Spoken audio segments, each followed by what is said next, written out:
Lá no ICL Notícias, Jamil Chad, vamos ver juntos aqui o que o Jamil está falando da operação contra o X. Bastante. Alvo de busca e apreensão em Paris. Eu diria complicado com a justiça francesa. Não é só com a justiça francesa, vamos só lembrar que a União Europeia multou a plataforma X em 120 milhões de dólares. Então, obviamente, não é a primeira vez, a multa foi agora, foi há poucos meses, e agora a justiça na França em relação, como você citou, Vivi, essa questão da pornografia, mas não só a questão da pornografia, negacionismo, em relação à difusão do ódio, são vários os aspectos da investigação, justamente em relação aos algoritmos. Agora, o que é que a justiça francesa tem entendido? Os algoritmos não nascem num pé de árvore, né? Os algoritmos não se procriam sozinhos. Quem é que está por trás do algoritmo? Então, essa é a questão fundamental da justiça francesa, justamente nessa palavra que você acabou de citar, a cumplicidade, ou seja, de que forma essa arquitetura foi montada para permitir que coisas como essas aconteçam de uma certa forma, fora do controle daqueles que organizaram o algoritmo. Ou seja, a cumplicidade, sim, da empresa em relação ao que está acontecendo. Esse é um primeiro aspecto que eu acho que vale a pena deixar claro. O segundo é que Elon Musk está sendo convocado, sim, para uma audiência. É voluntária, tá? É voluntária, não vai ter mandado de prisão, etc. Ele pode aparecer, está marcada para abril, etc. Vamos ver, eu suspeito que ele vá absolutamente ignorar, pelo menos se ele achar que a justiça francesa, como a justiça brasileira, né, quem são vocês para me questionar, vamos ver como é que ele vai reagir. Mas tem mais um elemento curioso dessa história, mas é só um detalhe, mas que eu acho que a gente vale lembrar aqui. Quem iniciou tudo isso foi um deputado francês, que deu início a toda essa investigação, etc. E o William com certeza vai me dizer, mas com certeza ele é comunista, né, William? Ou com certeza... Não, ele é de centro-direita.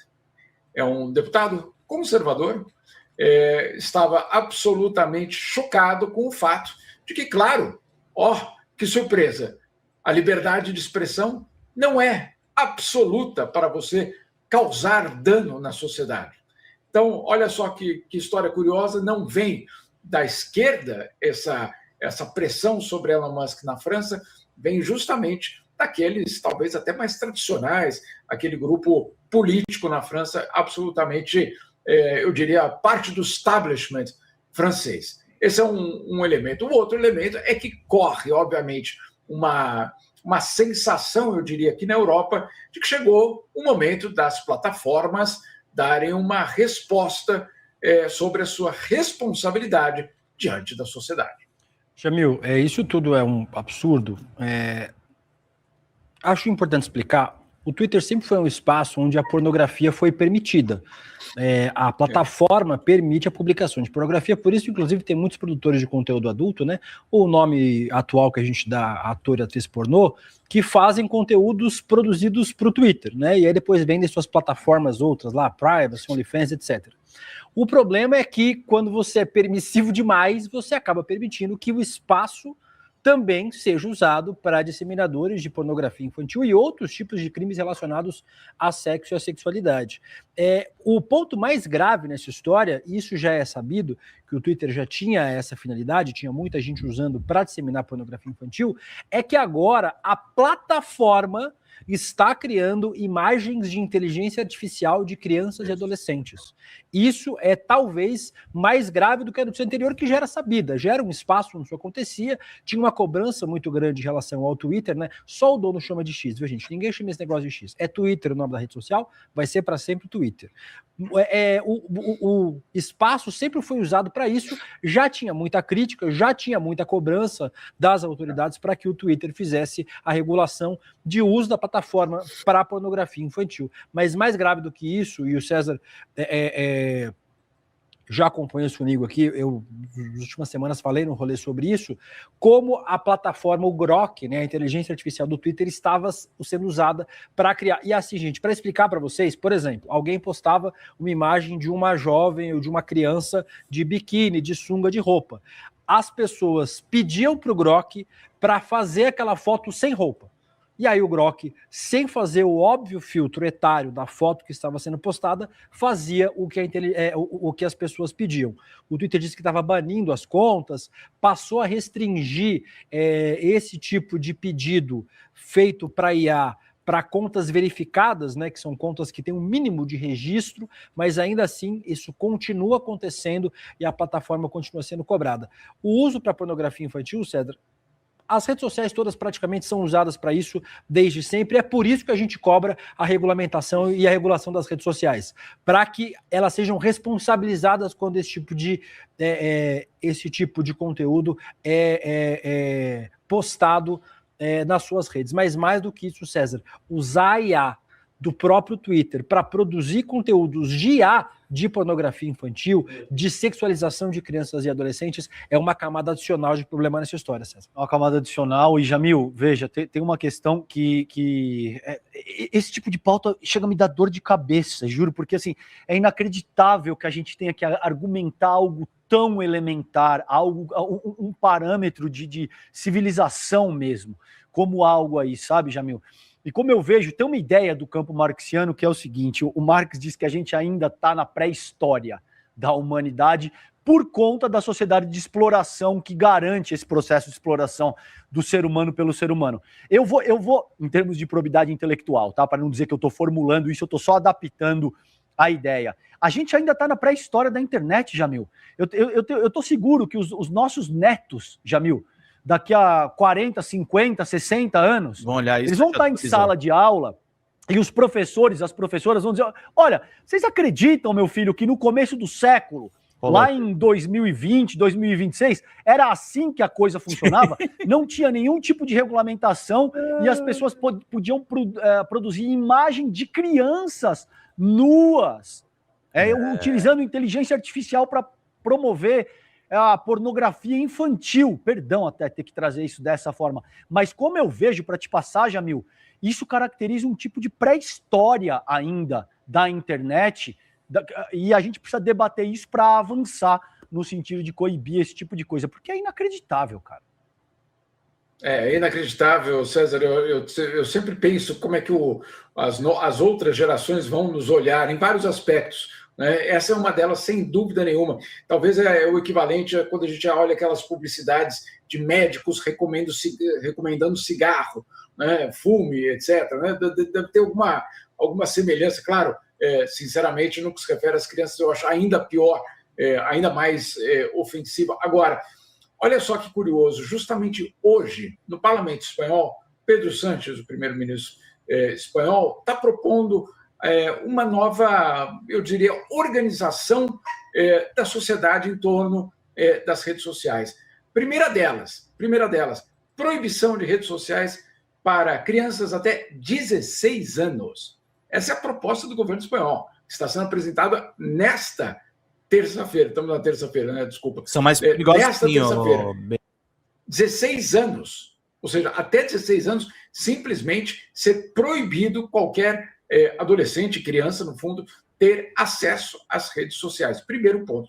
Segundo ponto, sim, o óbvio, regulação. Ah, não, mas isso é censura. Não. Você iria numa loja, numa banca de jornal, que venderia ali no stand absolutamente livre para qualquer um comprar pornografia infantil? Não, né? Ou você denunciaria aquela banca de jornal? Claro. Então, calma aí. Então, por que a plataforma tem a liberdade de oferecer isso? Que história é essa? Onde está exatamente? Então, se tiver uma banca de jornal que ofereça material neonazista, pedofilia, etc., essa aí tá ok? Não. Né? Então, o que vale offline, vale online. Basicamente essa a regra. Esse é um primeiro ponto. E agora tem um outro aspecto que ele falou, que vai muito na direção que você está colocando, César. Ele falou o seguinte, o Pedro Sánchez, hoje no discurso dele: as redes sociais, a rede social, no caso, é um Estado falido. Um Estado falido. É do tamanho de um Estado, né? Ele tem o peso hoje de um país no mundo, né? Ele tem essa influência gigantesca na vida de todos nós, mas ele faliu. Muitos estados, inclusive.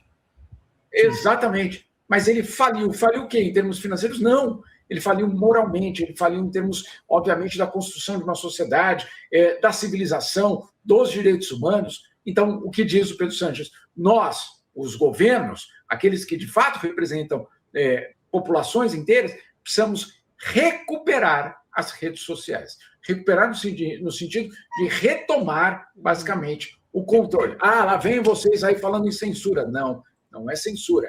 É o controle para permitir justamente que esses abusos não aconteçam. Inclusive, Vivi, só para trazer um contexto internacional também, essa proposta espanhola não é nova, tá, gente? Já está em vigor na Austrália. A Austrália proibiu as redes sociais para menores de 16 anos. Todas as plataformas estão tendo que criar mais camadas de verificação etária na Austrália e estão apagando contas de menores de 16 anos na Austrália. Isso já está em vigor na Austrália desde dezembro do ano passado e agora em janeiro as plataformas estão sendo cobradas multas de até 179 milhões de dólares australianos por dia por descumprimento. William, na Suíça não tem essa regra, mas na escola dos meus filhos, basicamente, a recomendação, que é mais do que uma recomendação, basicamente querem fazer mesmo parte dessa comunidade, proibição absoluta até os 16 anos também. Então, falar, mas cada família é livre? Cada família é livre, obviamente, não tem nenhuma dúvida. Mas quando você tem a escola que é das 8 às 5 da tarde, limitando isso, tem um impacto, sim, direto na vida daquela comunidade, pelo menos. Mostrando que é possível, né, Jamil? Posso fazer um parênteses? Claro. 10 segundos, que eu acho importante. Veja, a coisa não precisa ser tão drástica quanto pedofilia ou pornografia infantil, tá? Porque veja, perfeito. Se você tem uma criança ou um adolescente, o psiquismo ainda não está completamente consolidado, e crianças e adolescentes são muito mais suscetíveis a sugestões, a ataques, esse tipo de coisa. Gente, a gente que trabalha com jornalismo sabe muito bem quão difícil é operar em rede social, porque você recebe ataque, muitas vezes de graça, muitas vezes criticando a tua aparência, muitas vezes ofendendo membros da tua família. Existe um custo psíquico altíssimo. Você imagina o impacto que isso não exerce numa criança de 8, 9 anos que passa a ter a sua própria aparência criticada numa rede social, que recebe desafio disso, desafio daquilo, não vou falar os nomes para não, entendeu? Mas que estimulam a automutilação, suicídio, esse tipo de coisa. Então, é óbvio que não se trata de censura, se trata de ter o mínimo de parâmetro de civilização para a regulamentação de plataformas que hoje, como o Jamil disse, têm a força de países e são absolutamente fundamentais na forma como a gente se organiza socialmente. E tanto aí, né, Jamil, onde você mora, a Austrália também mostrando que é possível. Acho que isso que é o principal. A gente tem essa discussão há muito tempo aqui no Brasil, e aí sempre parece aquela coisa, não, é muito difícil. Não é tão difícil assim. Precisa querer muito, né? Não. E olhar para essas crianças. Fala, Jamil. Não, eu acho que essa questão é irreversível. Não, por que é irreversível? É uma decisão política, é uma decisão de sociedade. Ele fala, é irreversível. Tem coisas que a gente pensou que, né, cinto de segurança nos carros, coisas elementares, absolutamente simples, capacete. Exatamente. Essas coisas que falam, não, isso é impossível. Bom, foi provado, claro que não é do dia para a noite, mas é possível. E no caso das redes sociais, é absolutamente fundamental para a saúde mental da sociedade, para a democracia e, eu diria, inclusive, para a inteligência dos nossos filhos, porque realmente tem muito em jogo ali, muito em jogo. É isso, já a inteligência e a saúde, né, mental dos nossos filhos, isso mesmo, e a segurança. Eu quero girar aqui a pauta, conversar contigo agora sobre esse encontro, né, os presidentes dos Estados Unidos, Donald Trump, e da Colômbia, Gustavo Petro, se reúnem nesta terça-feira na Casa Branca em Washington. O combate ao narcotráfico será o tema central da conversa, que acontece após um ano marcado por tensão, muitas tensões entre os dois. Trump acusou o presidente colombiano de envolvimento com o tráfico de drogas, sugeriu uma operação militar no país, a gente trouxe isso à época aqui para vocês. Já o presidente colombiano reagiu e afirmou que as acusações do republicano foram retaliações por ele ter recusado a atender interesses econômicos dos Estados Unidos. Ele também criticou fortemente a operação que resultou no sequestro do presidente da Venezuela, Nicolás Maduro, pelos Estados Unidos. Jamil, o que você pode contar para a gente, enfim, o que a gente pode esperar dessa reunião de terça-feira, né? Olha, é imprevisível, Vivi, sinceramente, mas eu acho que todos nós deveríamos estar atentos para entender um pouco de quem será, vamos dizer assim, Donald Trump em relação à América Latina de uma forma geral e em relação ao presidente Lula no próximo mês em Washington. Então, é uma espécie de teste. Eu acho que tem muita gente na América Latina olhando para essa reunião, olhando de que forma Petro vai reagir, sem dúvida nenhuma, mas se haverá algum tipo de armadilha, se a gente pode colocar assim, por parte da Casa Branca. A Casa Branca, obviamente, fez esse gesto no sentido, perdão, não esse gesto, essa reunião no sentido de você avaliar se existe espaço para um diálogo. Eles têm colocado coisas extremamente duras em relação ao governo de Gustavo Petro, tem colocado em um momento, Donald Trump chegou a dizer que ele deveria se cuidar porque ele poderia ser o próximo justamente em relação ao destino do Nicolás Maduro. Então, assim, era mais do que uma ameaça, era realmente uma intenção de fazer dano ao governo de Gustavo Petro. Ele não tem reeleição, é uma situação um pouco diferente. Obviamente que o partido dele participa, etc., mas ele não pode participar dessa reeleição. Então, há um aspecto um pouco diferente. Mas eu insisto, eu acho que nós todos temos de acompanhar com muita atenção, primeiro, para saber se há espaço, de fato, para o diálogo entre dois líderes, eu diria, radicalmente diferentes em termos ideológicos, se não vai haver algum tipo de arapuca e, acima de tudo, de que forma essas diferenças vão ser encaminhadas. Se Donald Trump vai dobrar a aposta, se ele vai, de alguma forma, usar isso para colocar mais pressão ou se há um espaço para negociação. Donald Trump chega a todas essas reuniões com um sentimento de muita força. Força porque ele conseguiu retirar da Venezuela Nicolás Maduro e manter um governo submisso a ele consegue fazer isso. Ele conseguiu, na semana passada, a gente falou muito pouco sobre isso, mas ele conseguiu que um tribunal no Panamá tornasse inválido os contratos dos chineses no Canal do Panamá. Isso também é tão absurdamente grande, verdade, Luiz, em termos de impacto, quanto a retirada de Nicolás Maduro. Mas são empresas, é um contrato? Não, é o contrato do controle do Canal do Panamá. Né? É absolutamente estratégico. Então, ele chega a todas essas reuniões com, eu diria, com um sentimento de muita força. Resta saber qual Donald Trump vai na reunião, né? Se é o Dr. Jerk ou o Mr. Hyde, né? Se vai ser I know the words, I have all the words. Se é o Trump que vai dizer você é um narcotraficante, eu te odeio, ou se é o Donald Trump que vai dizer muito bom receber você aqui, te adoro, eu sou seu fã. Porque, literalmente, gente, pode acontecer as duas coisas, tá?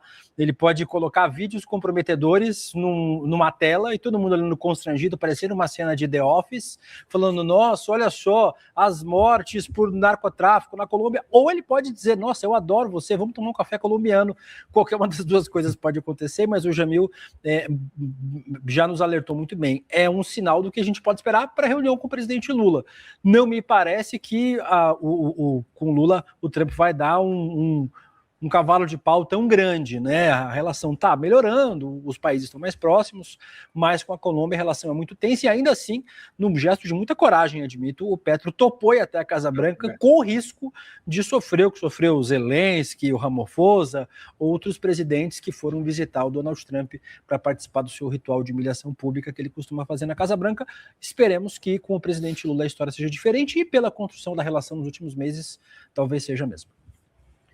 Muito bem. William, vai, Jamil. Perdão, só para a gente entender que o governo brasileiro também tem jogado o jogo de Donald Trump. Por exemplo, amanhã tem uma reunião sobre terras raras, que é basicamente para criar uma aliança contra a China. Então, a princípio, o Brasil foi convidado, de fato, mas não precisaria, na verdade, não tem interesse nenhum em participar. Então, o que faz o Brasil? Não vai com o ministro de Estado, mas manda uma delegação de diplomatas de baixo escalão, mas para dizer para o governo Trump, olha, estamos aqui, hein? Gostamos do convite, muito obrigado, estamos aqui trabalhando juntos, etc., mas sem nenhum tipo de compromisso maior. Mesma coisa fez o Brasil com o tal do Conselho da Paz. Né? Em vez de falar que absurdo, que é o que de fato o governo pensa, né? Que absurdo, que quem teve essa ideia de colocar um Conselho da Paz que cobre $1 bilhão, etc. Não, no lugar disso, olha, não, claro, vamos conversar. Que tal se a gente muda esse Conselho da Paz para ter isso, isso e aquilo? Claro, o governo Trump jamais vai atuar dessa forma, mas o governo brasileiro está dando a indicação de que, olha, presidente Trump, que estamos querendo diálogo, hein? Estamos querendo trabalhar junto. Então, claro, isso de uma certa forma vai mantendo uma relação, entre aspas, mais positiva. Eu, se fosse o Lula, levava um troféuzinho. Eu falava aqui, ó, a gente acabou de instituir o prêmio Amigo do Povo Brasileiro. Tá aqui o seu troféu. Sempre que começa, Aí acho que é um pouco demais. sempre que começa assim, o Trump adora. Começa assim, a gente trouxe um troféuzinho. Não vale nada, um troféuzinho aqui pra Ele você. adora. Ele adora troféuzinho. Uma Troféuzinho camisa da seleção brasileira pra você aqui, amigo do povo brasileiro. Já vai ganhar o Trump, a conversa vai mudar de tom na hora. Leva um troféuzinho, Lula. Pega qualquer um aí. Manda fazer, leva aí troféu amigo do povo brasileiro. É mentira. Mas o Trump vai gostar. Teve um ex-presidente aí que levava medalhinhas, né? Mas aí é outra. Eu queria ver a tradução para o inglês dos is, né?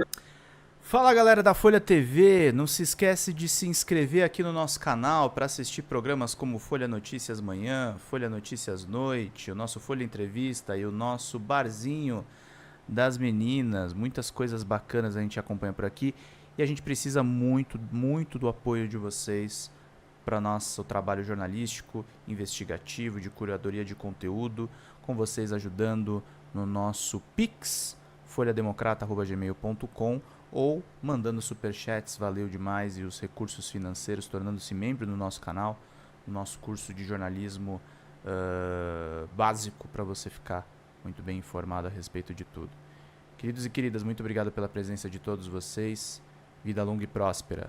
Cuidem-se, cuidem dos seus, e não esquece de se inscrever aqui na Folha TV. Até mais!